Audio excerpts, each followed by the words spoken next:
மிகச்சிறந்த குணச்சித்திர நடிகரும் தகவல் களஞ்சியமுமான நடிகர் ராஜேஷ் இன்று நம்மிடையே இல்லை. இவ்வளோ சீக்கிரம் அவர் நம்மை விட்டு பிரிந்து போவார் என்று நான் ஒரு நாளும் நினச்சதில்லை. வாழ்க்கையை திட்டமிட்டு அமைத்து கொண்டவர் ராஜேஷ். தன்னுடைய உடல் நலத்தை அந்த அளவுக்கு போற்றி பாதுகாப்பார். அவரை திடீர் மரணம் தாக்கியது ஒரு பக்கம் ஆச்சரியமாகவும் இன்னொரு பக்கம் அதிர்ச்சியாகவும் இருக்கு. ராஜேஷ் கன்னிப்பருவ திரைப்படத்தில் நடித்த காலத்திலிருந்தே எனக்கு அவரை ரொம்ப நல்லா தெரியும். அதை பற்றி ஒரு நிகழ்ச்சியிலே அவரே கூட குறிப்பிட்டிருக்கிறார். ஒரு தொலைக்காட்சி தொடரில் கூட நாங்கள் 2 பேரும் சேர்ந்து நடித்தோம். நல்ல நடிகர் என்பதை தாண்டி உலகம் முழுவதும் நடக்கின்ற எல்லா விஷயங்களையும் தேடி தேடி தெரிந்து கொள்வார். நிறைய பேர் இது போன்ற விஷயங்களெல்லாம் படிப்பாங்க, ஆனால் அந்த விஷயங்கள்லாம் அவங்க மனசில் தங்கவே தங்காது. ஆனால் ராஜேஷ் அதுக்கு நேர்மாறானவர். என்ன படிக்கிறாரோ அது அப்படியே அவர் மனசில் தங்கும். மறுநாள் கேட்டிங்கன்னா முழுவதுமாக அதை பற்றி விளக்கமாக சொல்வார். அப்படிப்பட்ட ஒரு ஆற்றல் அவருக்கு இருந்தது. ராஜேஷுடைய 75வது பிறந்த நாளை கொண்டாட என்னுடைய இனிய நண்பரான நக்கீரன் கோபால் ஒரு விழாவுக்கு ஏற்பாடு செய்திருந்தார். அந்த விழாவில் நானும் கலந்து கொண்டேன். அந்த விழாவில் பேசும்போது இதை பற்றி தான் நான் சொன்னேன். ராஜேஷ் தன்னுடைய மண்டையில் திரட்டி வச்சிருக்கிற தகவல்லாம் இருக்க, அதை பதிவு செய்திருக்குன்னா இந்த அரை முழுக்க கம்ப்யூட்டரில் வைக்கணும். அவ்வளோ கம்ப்யூட்டர் தேவைப்படும். அந்த அளவுக்கு தகவல்களை சேகரித்து வைத்திருப்பவர் ராஜேஷ் என்று அந்த விழாவிலே நான் குறிப்பிட்டேன். எந்த உலக சினிமா பற்றி நீங்கள் கேட்டிங்கன்னா உடனடியாக அதை பற்றி முழு தகவலையும் தருவார் ராஜேஷ். அதே மாதிரி தான் உலக நடிகர்களை பற்றி. அப்படிப்பட்ட ஒரு அறிவு களஞ்சியத்தை இழந்து விட்டோமே அப்படின்னு நினைக்கும் போது தான் மனசுக்கு ரொம்ப கஷ்டமாக இருக்குது. எனக்கு தெரிஞ்ச ராஜேஷுக்கு ஏராளமான நண்பர்கள் இருக்காங்க, ஆனால் அவர் பிடிக்காதவங்க அப்படின்னு ஒருவர் கூட இருப்பதாக எனக்கு தெரியல. அப்படிப்பட்ட ஒரு வாழ்க்கையை வாழ்ந்து விட்டு சென்றிருப்பவர் தான் ராஜேஷ். அவர் மறைந்து விட்டார் என்றாலும் அவரை பற்றிய நினைவுகள் தமிழ் நெஞ்சங்களுடைய மனதை விட்டு என்றும் அகலாது. நம்முடைய டூரிங் டாக்கீஸ் ரசிகர்கள் கேட்ட கேள்விகளுக்கெல்லாம் அவ்வளவு அற்புதமாக ஒரு முறை பதில் சொல்லியிருந்தார் ராஜேஷ். அவருக்கு அஞ்சலி செலுத்துகின்ற விதத்திலே அந்த நிகழ்ச்சியை மீண்டும் உங்களுடைய பார்வைக்காக தந்திருக்கிறோம். கண்ணன் ராகுல், உங்களுக்கு ரொம்ப பிடிச்ச டாப் 5 புக்ஸ் சொல்லுங்க. மைக்கேல் ஹெட்ச்கார்ட்டுங்கிறவர் அண்டர்ஸ்டாண்டிங் ஹியூமன் ஹிஸ்ட்ரின்னு ஒரு புத்தகம் போட்டார். அது ஒரு புத்தகம் பிடிக்கும். அதுக்கப்புறம் கிறிஸ்டோஃபர் வாக்லர்னு ஒருத்தர் ஒரு புக்கு போட்டார். என்ன புக்குன்னா ரைட்டர்ஸ் ஜேர்னி அப்படின்னு சொல்லி, ரைட்டர்ஸ் ஜேர்னி, அதாவது எழுத்தாளனின் பயணம் அப்படின்னு சொல்லி ஒரு புத்தகம் போட்டார்.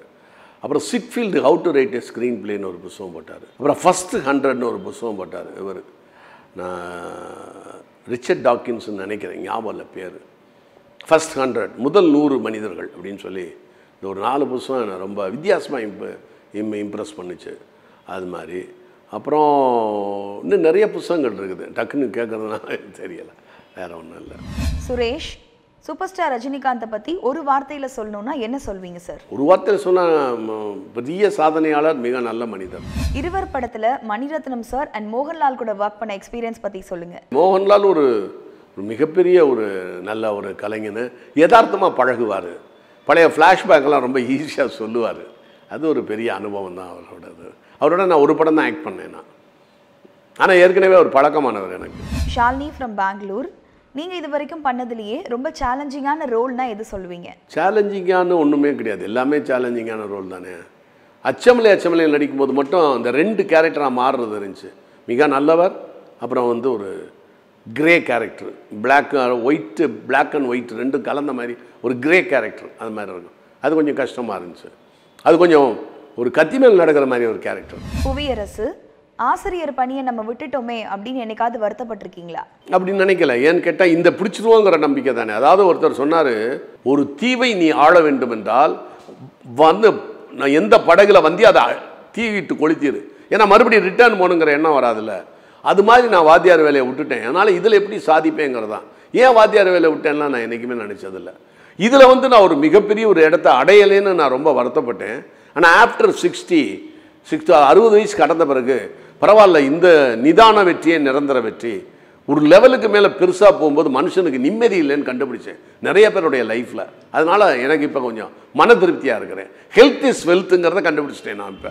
ராஜ்குமார் ஹரிகிருஷ்ணன், இது வரைக்கும் யாருமே உங்களை பற்றி நெகட்டிவாக பேசினதே இல்லை, எப்படி இந்த ஒரு இமேஜை மெயின்டைன் பண்ணுறீங்க?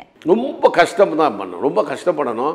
இன்னொன்று, சில விஷயங்களை யதார்த்தமாக இருப்பேன், அதுவே நமக்கு நல்ல பேரை கொடுக்கும். சில சமயத்தில் பயந்துக்கிட்டே இருப்போம். ரொம்ப பயப்படுறவன் தான் நல்ல பேர் எடுக்க முடியும். நீங்கள் தைரியம்னு நினைச்சிங்கன்னா அசட்டு தைரியம் வருகின்ற ஆபத்துக்கு அஸ்திவாரம்னு சொல்லுவாங்க. நான் பொதுவாக பயப்பட தான் செய்வேன். நான் ரொம்ப கோழைத்தனம்னு சொல்லக்கூடாது, கெட்ட பேர் வந்துடக்கூடாதுன்னு நினைப்பேன். யாருக்கிட்டையும் ஒரு சின்ன கமெண்ட்ஸ் வந்துடக்கூடாது ராங்கா நம்மளை பற்றி அப்படின்னு நினச்சி சின்ன பிள்ளையிலேருந்து அப்படியே இருந்தேன். ஏன்னா எங்கள் அப்பா அம்மா விட்டு நான் 9 வயசில் பிரிஞ்சுட்டேன். அதனால் இப்படியே வந்ததுனால இப்படியே பயந்துக்கிட்டே வந்து அது ஒரு 10-20 வயசு ஆச்சுன்னா அதுவே கேரக்டராக மாறிடும்ல. சௌமியா ஸ்ரீ, உங்களோட சீனியர் ஆர்டிஸ்ட் கிட்ட இருந்து நீங்கள் கற்றுக்கிட்ட விஷயம்னா என்ன சொல்லுவீங்க? நிறைய விஷயங்கள் நம்ம பேட்டியிலேயே நான் சொல்லியிருக்கேன். ஒவ்வொரு நடிகர்கிட்டேருந்து கற்றுக்குவேன். சீனியர் ஆர்டிஸ்ட் மட்டுமல்ல, நான் ஒரு 300 பயோகிராஃபி படித்தேன். இந்த பயோகிராஃபிலேருந்து நான் எடுத்து எல்லாருக்கிட்ட இருக்க நல்ல விஷயங்களை அப்புறம் சிந்தசைஸ் பண்ணிக்குவேன், உள்வாங்கிக்குவேன் நான். அதனால் என்னையே நீங்கள் ஃபாலோ பண்ணால் கூட ஒருத்தர் யார் திமிரா சொல்லலை, என்னையே ஒருத்தர் ஃபாலோ பண்ணால் கூட ஒரு 300-400 பேரை நான் ஃபாலோ பண்ணதுக்கு சமம். அவங்க பெரிய ரவுடி கொலகாரன்ட்ட கூட சில நல்ல குணங்கள் இருக்கும், அதை நான் எடுத்திருக்கேன். Dinesh from Bangalore, director Mahendran sir உங்களுக்கு எந்த வகையில் சொந்தம்? நான் என்னுடைய அப்பாவுடைய அக்கா பையன். அது மட்டுமல்ல, சொந்தம் இந்த மாதிரி மட்டுமல்ல, நாங்கள் பரம்பரையாக சொந்தம், ஒரு 5-6 தலைமுறையாக சொந்தம். தினேஷ் ஃப்ரம் பெங்களூர், நீங்கள் டீ டோட்டலரா சார்? ஆமாம், நான் டீ டோட்டல். காரணம் என்னன்னு கேட்டால் அது பெரிய ஒழுக்கமெல்லாம் ஒன்றும் கிடையாது, அப்படியெல்லாம் ஒன்றும் கிடையாது. எனக்கு சிகரெட் குடித்தா இதாகும், இந்த இருமல் வந்துடும், ஹிட்லருக்கு மாதிரின்னு வச்சுக்கோங்களேன். எனக்கு சின்ன புகையை என்னால் தாங்க முடியாது. அப்புறம் மதுயை நான் குடிக்கிறது இல்லை. ஏன்னா எங்கள் மாமா ஒருத்தர் குடிச்சிட்டு வந்து எங்கள் அத்தையை அடிப்பார். அதை நான் சின்ன பிள்ளையில் பார்த்துருக்கேன், எனக்கு 10 வயசு எனக்கு. அதே மாதிரி குடிகாரர்களாக நிறைய பேர் அழிஞ்சதையும் நான் பார்த்துருக்கேன், குடிகாரர்களை ஈஸியாக கொலை பண்ணதையும் நான் பார்த்துருக்கிறேன். இதெல்லாம் வரும்போது எனக்கு என்னன்னா, சின்ன 10 வயசுலேருந்தே எனக்கு ஒரு ஒரு ஒரு ஃபோபியா, அது மேலே ஒரு பயம், ஒரு திகில், எது மேலே? குடி மேலே. அதனால் குடியும் இல்லை, சிகரெட்டும் இல்லை. அப்புறம் 38 வயசுலேருந்து நான் சைவம் ஆகிட்டேன். எனக்கு ஒத்துக்கலை. நான் A1 பாசிட்டிவ் பிளட்டில். இந்த A1 பாசிட்டிவ்ங்கும்போது அவங்களுக்கு வந்து ஒரு சைவம் தான் உகந்த உணவுன்னு சொல்லி ஒரு பெரிய டாக்டர் 44 வருடம் ஆராய்ச்சி பண்ணி அது ஒரு புக்கு போட்டிருக்காரு. அந்த புக்கு நான் படித்தேன். நான் A1 பாசிட்டிவ் பிளட்டில். அதனால் எனக்கு வந்து சைவம் ஒத்துக்குச்சு. எனக்கு இப்போ அசைவம் சாப்பிட்டா எனக்கு ஒரு 5-6 நாள் ஆகுது, அது எனக்கு செரிமானம் ஆகி நான் ஃப்ரீ ஆகிறதுக்கு எனக்கு 5-6 நாள் ஆகுது. அதனால் சமீபமாக விட்டுட்டேன். என்னுடைய ஏறக்குறைய ஒரு 32 வருஷம் வச்சுக்கோங்களேன். எங்கேயாவது ஏதாவது ஒரு வீட்டில் போய் அருவருப்பெல்லாம் இல்லை, எங்கேயாவது ஒரு வீட்டில் போய் சாப்பிட சொன்னால் கூட எனக்கு கொஞ்சம் கஷ்டமாக இருக்கும். அதில் கோழி ஆடெல்லாம் சாப்பிட்றதே இல்லை. எங்கேயாவது ஃபிஷ்ஷு பண்ணு சாப்பிட்டா கூட எனக்கு முடியல, என்னால். அது கம்பல் பண்ணும்போது நான் அதை நாகரிகத்துக்காக அப்படி சும்மா அப்படி இது பண்ணிக்கிறேன், மற்றபடி வேறு ஒன்றுமே இல்லை. தினேஷ் ஃப்ரம் பெங்களூர், நீங்கள் யாரை பற்றியாச்சும் பயோகிராஃபி எழுத முயற்சி பண்ணால் அது யாருடையதாக இருக்கும் சார்? பயோகிராஃபி எழுத மாட்டேன் சார் நான். ஏன்னு கேட்டால், ஒரு பயோகிராஃபிங்கிறது ஒரு ட்ரூவாக இருக்கணும் எல்லாமே. இப்போ மார்லம் பிராண்டாவெலாம் அவருடைய ஆட்டோபயோகிராஃபி அப்படி எழுதியிருக்கிறாரு ட்ரூவாக. அதே மாதிரி நம்மளும் ஒருத்தர் பயோகிராஃபி எழுதணும்னா, இப்போ நான் பயோகிராஃபி எழுத எம்ஜிஆர் சிவாஜி நான் எல்லாம் எழுதலாம். ஆனால் என் மனசுக்கு திருப்தியாக நான் எழுத முடியாது. திருப்தியாக எழுதுனா அது ரசிகர்களுக்கு பிடிக்காது. அதனால் நான் யாரை பற்றி நான் எழுதுனா எம்ஜிஆர் சிவாஜியை பிரமாதமாக எழுதலாம். நான் அவ்வளோ ஆய்வு செஞ்சுருக்கேன் 2 பேரையும். பட் எனக்கு மன திருப்தி ஏற்படுற மாதிரி நான் எழுதணும்னா அதை அவங்க ஃபேன்ஸுகள் ஒத்துக்க மாட்டாங்க. தினேஷ் ஃப்ரம் பெங்களூர், எந்த வகையில் சயின்ஸை விட ஆத்திகம் பெரியதுன்னு நினைக்கிறீங்க? அதை பற்றியெல்லாம் ஐன்ஸ்டீன்லாம் நிறைய சொல்லியிருக்காரு. ஆன்மீகம்ங்கிறது என்னங்க, தெரியாத ஒன்றை வந்து நீங்கள் தேடி தேடி ஓடிக்கிட்டே இருக்கீங்க. யார் பார்த்தா ஒரு பெரிய பக்திமானை பார்த்தேன், அவர்கிட்ட கேட்டேன், உங்களுக்கு கடவுள் மேலே எப்படி நம்பிக்கை இருக்குது? கடவுளை யார் பார்த்தா தம்பினார். அவருக்கு 85 வயசு இருக்கும். அவரை மாதிரி பக்தியான மனிதனை, உடல் சுத்தம் மன சுத்தத்தை நான் பார்த்ததில்லை. அந்த மாதிரி ஒரு மனிதன் இப்படி ஒரு ரிப்போர்ட் கொடுத்தாரு. இன்னொருத்தர் 85-90 வயசில் பார்த்தேன், ஒரு பழுத்த நாத்திகர். அவரை பார்த்து கேட்டேன், என்னங்க உங்களுக்கு ஜோசியத்துலேயும் கடவுள்லேயும் நம்பிக்கை இருக்கான்னு. எனக்கு கடவுள் மேலேயும் நம்பிக்கை உண்டு, ஜோதிடத்திலையும் நம்பிக்கை உண்டு, என் பேரை வெளியே சொல்லாதேன்னார். இதை பற்றி நம்ம என்ன நினைக்கிறது? அதாவது நாத்திகனாகவும் நாத்திகனாகவும் வாழ்க்கையில் நடக்கிறதான். ரொம்ப வயதாகி போச்சு, பக்தி அதிகமாக முத்தி போச்சு அப்படின்னா போய் ஒன்றுமே நடக்கலைன்னா அவன் நாத்திகனாவான். நாத்திகனாக இருக்கவன் என்னடா ஒன்றுமே இதுக்கு மேலே வேறு ஏதாவது இருக்குன்னு சந்தேகப்படும்போது அவன் வந்து ஆன்மீகவாதி ஆவான். இது எல்லாருக்குமே உள்ளதுதான். உங்களுக்கு எதனால் கம்யூனிஸ்ட் ஈர்ப்பு வந்தது? கம்யூனிஸ்ட் மேலே ஈடுபாடு வந்தது எங்கள் தாத்தா, எங்கள் அப்பாவுடைய அப்பா கேடிகே தங்கமணிக்கெல்லாம் குரு மாதிரி. எங்கள் தாத்தா சங்கரையா அவங்களுக்கெல்லாம் தாத்தா ரொம்ப மூத்தவர், லெனின் வயசு இருக்கும் எங்கள் தாத்தாவுக்கு. அவர் ஒரு பிளைண்ட் கம்யூனிஸ்ட். அவர் வந்து தியரிட்டிஷியன் கிடையாது, ஒரு புக்கு கூட படிக்கலை. அவர் சரியாக ஸ்கூல் ஃபைனல் கூட அவர் சரியாக எழுதலை. அப்படிலாம் ஒரு நாலேஜெல்லாம் கிடையாது. அவருக்கு ஒரு பிரியம். என்ன சின்ன பிள்ளையிலே லெனின் ஸ்டாலின்லாம் சொல்லி வளர்த்தாரு. எங்கள் பெரியப்பா ஒருத்தர் பேர் கம்யூனிஸ்டாக இருந்தார். அவர் சொல்லுவார், என் பேரையே என் தம்பி பேரையே ஸ்டாலின் வைக்க சொன்னார், என் தம்பி பேரை. அப்புறம் எனக்கெல்லாம் ரொம்ப பாராட்டுவார். இது சின்ன பிள்ளையிலேருந்து மனசில் ஆழமாக பதிஞ்சுது. அப்புறம் ஜீவா, ராம்மூர்த்தி இவங்களுக்கெல்லாம் இருக்கக்கூடிய மிகப்பெரிய பேரெல்லாம் நான் பார்த்து அது பண்ணேன். இன்னொன்று நான் ஏன் படிக்க ஆரம்பித்தேன் அப்படின்னா, அப்புறம் வந்து எனக்கு அறிவின் மீது ரொம்ப தாகம் உண்டு. அப்போ தாகம் வரும்போது பார்த்தா திராவிட கழகம்லாம் நல்லா பேசுவாங்க. திராவிட கழகத்துக்கு மேலே கம்யூனிஸ்டுகள் பேசினாங்க. அப்போ என் ஸ்கூலில் ஒருத்தர் தண்டராஜன் இருந்தார், ஒரு லைப்ரரியன். அவரை பார்த்து நான் பாட்டுக்கு என்னையா எல்லாரும் பேசுகிறாங்க, கம்யூனிஸ்ட்காரங்க வந்தால் எல்லாரும் விழுந்துடுறாங்களே, இவங்க தான் ஜெயிக்கிறாங்களே அப்படின்னு நான் கேட்டேன். அப்போ அவர் சொன்னார், கம்யூனிசம் படியான்னார். அது ஒரு 4 வருஷம் படித்தேன், புரியவே இல்லை. என்னையா புரியவே இல்லை அப்படின்னு, படிச்சுக்கிட்டே இருக்கியா புரியும்னாரு. அப்புறம் படிச்சுக்கிட்டே இருந்தேன், 4 வருஷம் படித்தேன், புரிஞ்சிருச்சு. அதுக்கப்புறம் அப்போ தான் நினச்சேன், இது அறிவின் ஊற்றுக்கண் வந்து மார்க்சிசம், கேபிட்டல் அறிவின் ஊற்றுக்கண். இதை படித்தோம்னா நம்ம எல்லாரையும் மிரட்டலாம், ஒரு இன்டலெக்சுவல் ரவுடி ஆகலாம் அப்படின்னு ஒரு இளம் வயதில் இருக்கக்கூடிய ஒரு முரட்டு துணிச்சல். அது வந்த பிறகு இப்போ நம்ம ஈஸியாக எல்லாத்தையும் அண்டர்ஸ்டாண்ட் பண்ணக்கூடிய அளவுக்கு தெரிஞ்சு, இன்னும் முடிக்கலை, ஏதோ கொஞ்சம் தான் படித்தேன் நான். ராம் முரளி, இருவர் படத்துக்கு நீங்கள் என்ன மாதிரியான ஹோம்ஒர்க்லாம் பண்ணீங்க? அதெல்லாம் ஒன்றுமே இல்லை. நான் பார்த்த நெடுஞ்செழியன், சம்பத், எஸ்டிஎஸ் 3 பேர் தான் அந்த கேரக்டர். நான் பார்த்தவொடனே புரிஞ்சுக்கிட்டேன். 3 பேருடைய கதாபாத்திரம் ஒரு கதாபாத்திரமாக இருந்துச்சு.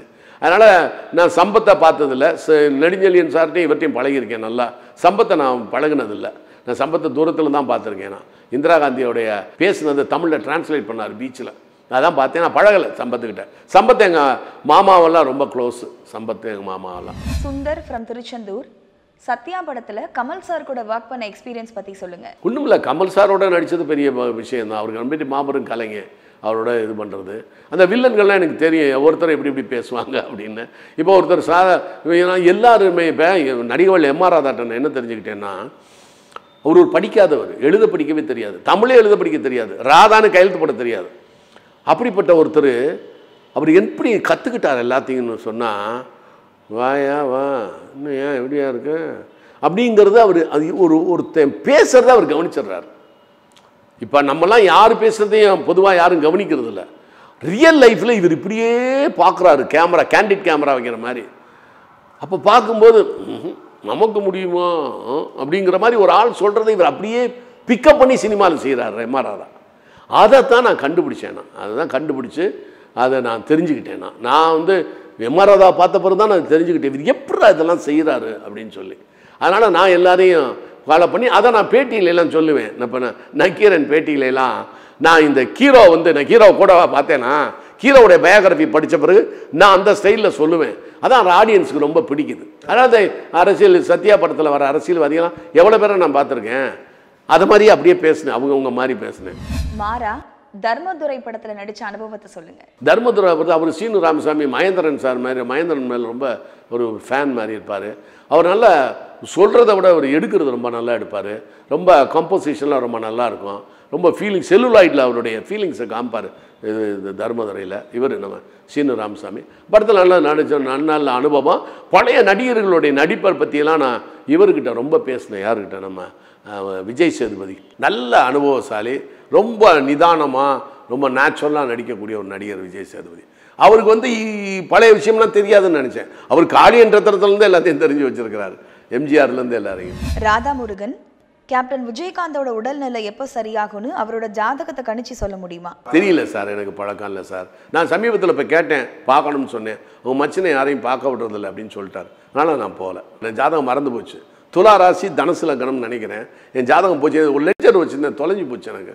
அப்புறம் இன்னொன்று, நான் பெரிய பெரிய ஜோதிடர்லாம் இப்போ இறந்துட்டாங்க, அவங்களெல்லாம் காண்டாக்ட் பண்ணி நான் பேசுவேன் முந்தியெல்லாம். அது ஹைலி கான்ஃபிடென்ஷியலாக இருக்கும். இப்போ இருந்தவங்க எங்கேயாவது சொல்லி விட்டாங்கன்னா நமக்கு ஆபத்து, இவர் பற்றி இவர் விசாரிக்கிறார் அப்படிங்கிற மாதிரி வரும். இப்போ எந்த ஃபோனே பேச முடியல, பயமாக தானே இருக்குது. அப்புறம் இப்போ இருக்கிறவங்களும் நேரடியாக, நான் முந்தியெல்லாம் யாரையாவது வேறு பேரை மாற்றி கூட கேட்பேன், அவங்க சொல்லுவாங்க. இப்போ இருக்கவங்களும் ஆளை கூட்டுவாங்கங்கிறாங்க. அதனால் இப்போ இருக்க ஜோதிடர்கிட்ட நான் ஒன்றும் கேட்கறதில்ல. நானும் ஜோதிடம் பார்க்குறத விட்டுட்டேன்னா அந்த பழக்கம் இருந்துகிட்டு இருக்கு, நான் கணிக்கிறத விட்டுட்டேன். தமிழ் ராஜா, நீங்கள் எப்போ ஒரு படத்தை டைரக்ட் பண்ண போகிறீங்க? அது கூடிய சீக்கிரம் நடக்குங்க, நடக்கணும். ஜனவரி வரட்டும். ஜனவரி 25 எனக்கு நல்ல டைம்னு சொல்லியிருக்கான். அதுக்கப்புறம் உட்காருவோம், பார்ப்போம். காக்கி, யார் நீங்கள் அப்படின்னு உங்களை பார்த்து கேட்டால் நீங்கள் என்ன பதில் சொல்லுவீங்க? நான் யாருன்னு கேட்டால் என்னங்க சொல்கிறது, எல்லாருமேலேயும் ஆசைப்பட்டு, பண ஆசை புகழாசையெல்லாம் இல்லை, எல்லா விஷயத்தையும் தெரிஞ்சுக்கணும்னு ஆசைப்பட்டேன். தப்பு தான் அது. வேற என்ன, எல்லாவற்றையும் தேடி அலைந்து கொண்டு இருக்கக்கூடிய ஒரு மனிதன் தான் நான் சொல்லுவேன். நான் கணேஷ் ஃப்ரம் சென்னை, இப்போ இருக்க டேரக்டர்ஸில் உங்களுக்கு ரொம்ப பிடிச்ச டேரக்டர் யார்? அப்படியெல்லாம் ஒன்றும் இல்லை, அதெல்லாம் பிடித்த இயக்குனர்கள்னு சொன்னோம். இப்படி இயக்குனர்னு சொன்னாலே உங்களுக்கு வந்து கடவுள் கான்செப்டில் வருது. இயக்குனர்கள்லாம் நிறைய பேரை சொல்லலாம், அது எதுக்கு நம்ம கேட்டுக்கிட்டு கான்ட்ரவர்சியலாக.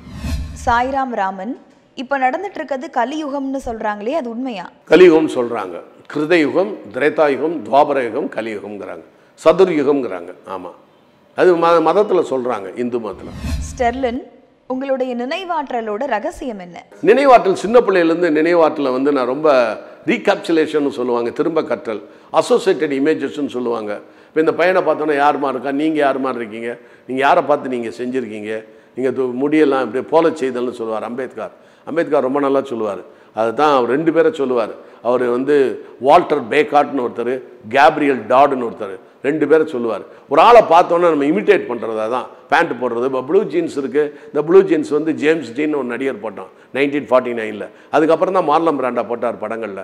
இதுக்கு முன்னே அது வந்து ப்ரௌனாக தான் இருந்துச்சு, காக்கி கலரில் தான் இருந்துச்சு. இது கௌபாய்ஸ் போடுற பேண்ட்டு. இது ஏன் பாப்புலர் ஆச்சு அப்படின்னு சொன்னால், செகண்ட் வேர்ல்டு வார் சமயத்தில் 1939 45 செகண்ட் வேர்ல்டு வார். அதுக்கப்புறம் வந்து ஐரோப்பாவில் அப்பா அம்மாவை இழந்தவங்க மைக்ரேட் ஆனவங்களாம் எல்லாரும் போய் மைக்ரேட் ஆனாங்க அமெரிக்காவில். அப்போ அவங்களுக்கு கையில் காசு இல்லை, கேரவன்லாம் படுத்து கிடப்பாங்க, பழைய கேரவனில். அப்போ இந்த பேண்ட்டை போட்டுக்கிட்டு மாத கணக்கில் துவைக்காமல் கொள்ளாமல் சாயம் போன பிறகும் போட்டுக்கிட்டே இருந்தாங்க. அதுவே ஃபேஷன் ஆகி போச்சு. அதை பீட்டில்ஸ் பாடகர்கள் அதை போட்டாங்க. பீட்டில்ஸ் பாடகர்கள் 4 பேர் இருந்தாங்க. 4 பேர் இந்த பேண்ட்டை போட்டதுலேருந்து இது ஃபேஷன் ஆகி போச்சு. இதை போல செய்தல்னு பேர். இப்போ அந்த பையன் போடும்போது தன்னை என்ன நினைக்கிறாப்புல, நம்ம அப் டு டேட்டாக இருக்கோம், நம்ம அமெரிக்க காரில் போடல நம்ம போட்டிருக்கோம் அப்படின்னு வந்து போதல் செய்தல் போட்டு தன்னைத்தானே திருப்திப்படுத்திக்கணும், சப்கான்ஷியஸ் மைண்டில் திருப்திப்படுத்திக் கொள்வது, அவ்வளோதான் விஷயம். கோவிந்தன் ஆட்டோகிராஃப் படத்தில் நடித்த அனுபவத்தை பற்றி சொல்லுங்கள். நல்ல அருமையான கலைஞர். நான் சொன்னேன்னா இந்த மாதிரி வந்து நல்ல அருமையான கலைஞர் அவர் அப்படின்னு சொல்லியிருக்கேன். அது அந்த படத்தில் அவர் ஒரு 4 விதமான கேமராமேனை யூஸ் பண்ணார். அதெல்லாம் ரொம்ப நல்லா இருந்துச்சு. ஒரு லொக்கேஷனும் ஒரு கேமராமேன் அப்படின்னு. அந்த போட்டில் திரும்புறது, நான் இந்த பக்கம் போகும்போது சேரன், இந்த பக்கம் போகிறது, நாங்கள் அப்படியே போகிறது, வீடை மாற்றிக்கிட்டு அந்த பொண்ணு கல்யாணம் பண்ணி போகிறேன். அந்த காம்போசிஷன் வந்து ஏறக்குறைய டேவிட் லீன் மாதிரி இருக்குது சார்னு சொன்னேன். ஹாலிவுட் டைரக்டர் டேவிட் லீன் மாதிரி இருக்குன்னு சொன்னேன்.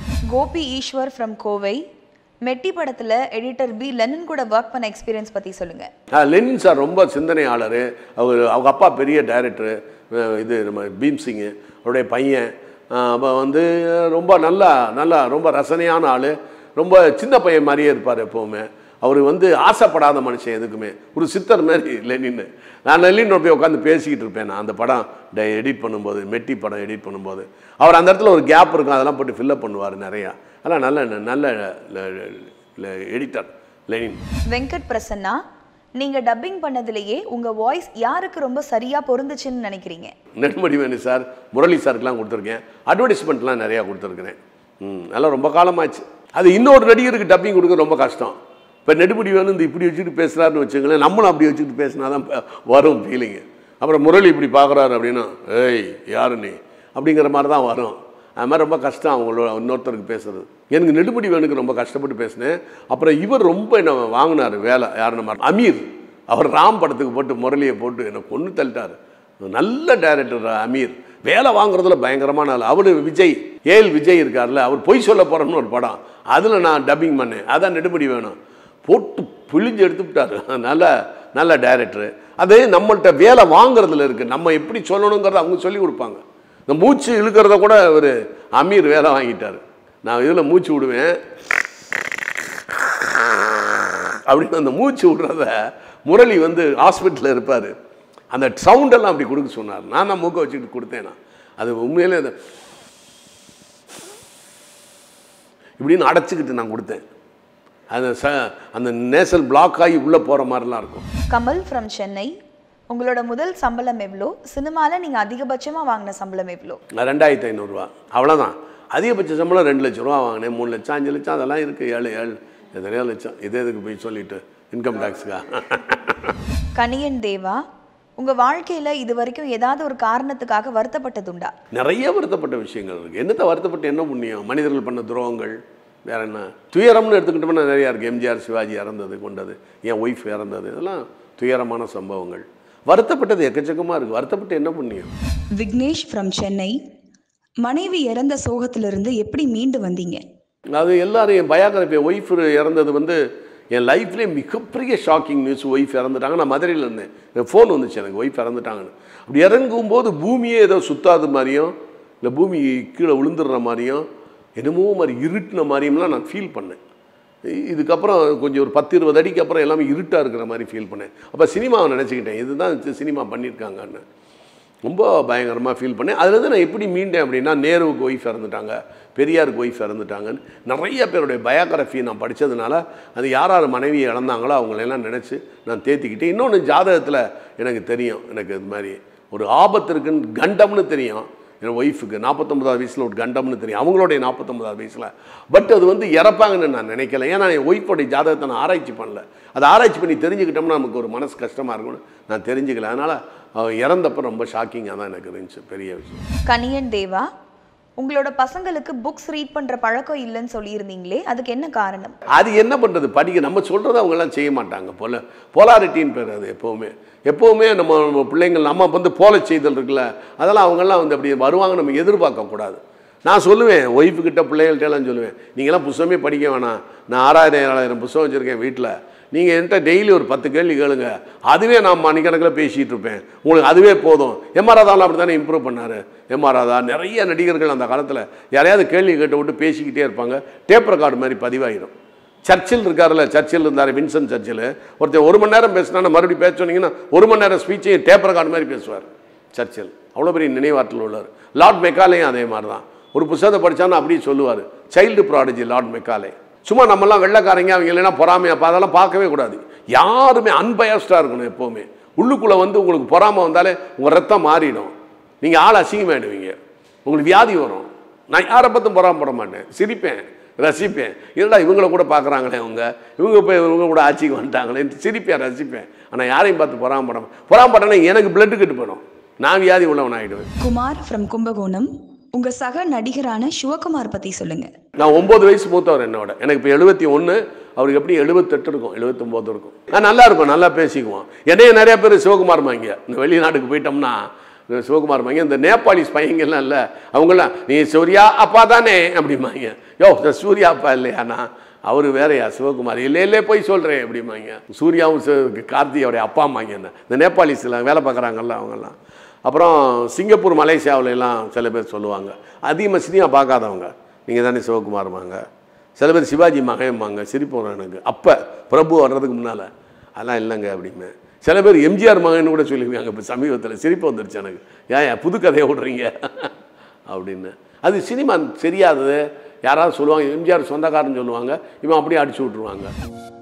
பரபரப்பான சினிமா செய்திகள், நட்சத்திரங்களின் பேட்டிகள், சினிமா வரலாறு ஆகியவற்றை பார்க்கவும் படிக்கவும் உங்களுக்கான இணையதளம் tourantalkies.co.